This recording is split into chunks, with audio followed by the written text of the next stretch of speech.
In this video, we are going to talk about the term constitutional undercooling.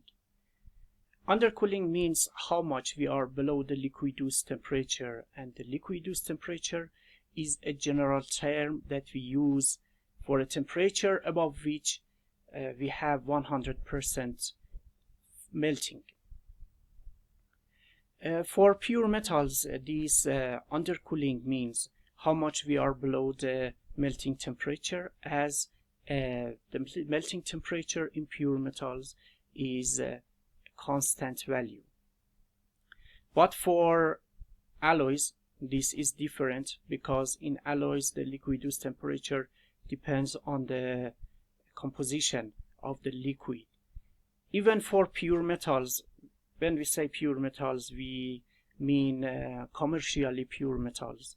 We have some trace of elements, and even this small value of elements can affect the liquidus temperature and can make constitutional undercooling.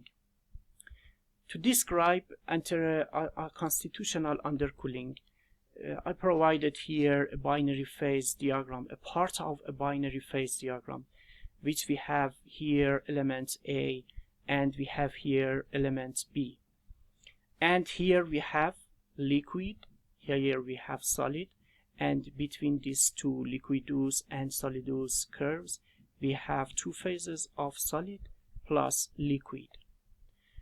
Suppose that we have an initial composition of C0, which is in the liquid state, above the liquidus temperature.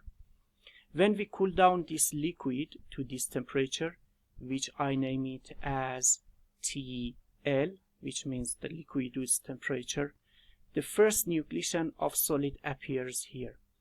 And when we cool down this composition further down, we reach this temperature, which is the solidus temperature, and I name it as TS. At this temperature, we reach a steady state condition in the melt, and the composition of the solid remains constant in this value, which is the initial value of our composition C0. And after some distance of solidification, here I name this axis as X, which means distance, and we assume that we have this amount of solid, and here we have the interface of solid and liquid. This is the steady state condition that we have. Before that, between the liquidus and solidus temperature, another phenomenon occurs that we will discuss it in another video. But we suppose that we are at this temperature. Right in front of this solid, we have this liquid whose composition is Cl, and as you can see here, Cl is rich in B element, so we have higher amount of B element here in front of the solid liquid interface, and I name this vertical axis as composition C. By going further into the liquid, the amount of B element in the liquid decreases until we reach this initial value which we had in the liquid, which is equal to C0. So you can see here that we have a distance, and in this distance we have a gradient of composition in front of the solid liquid interface. So this gradient is formed because we need some time for B elements to diffuse into the liquid. So this gradient depends on the diffusion constant of B elements in this liquid, and also other factors which we don't mention here. And the curvature of this curve, of this gradient that we have in the liquid, depends also on time. When we match the composition in this distance to the binary phase diagram, we realize that the liquidus temperature at each distance is different. For example, here where we have the composition of C0, the liquidus temperature is equal to TL. And when we go closer to the interface, the liquid becomes rich in the B element.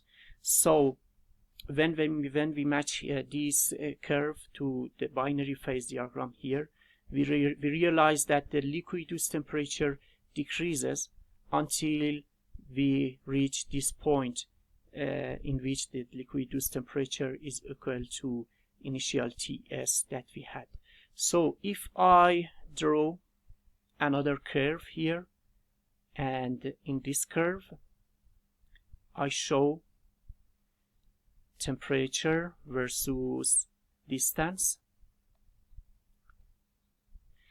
So I have the liquidus temperature something like this, and after this distance it reaches a constant value which is equal to this Ts that we have here. So you can see that the liquidus temperature of the liquid in front of the solid liquid interface is not constant, and it increases by going further into the liquid, away from the liquid solid interface. Another thing here is that the temperature in the liquid, the real temperature that we have, is a curve which I show it as a blue line. So this curve is the real temperature in the liquid.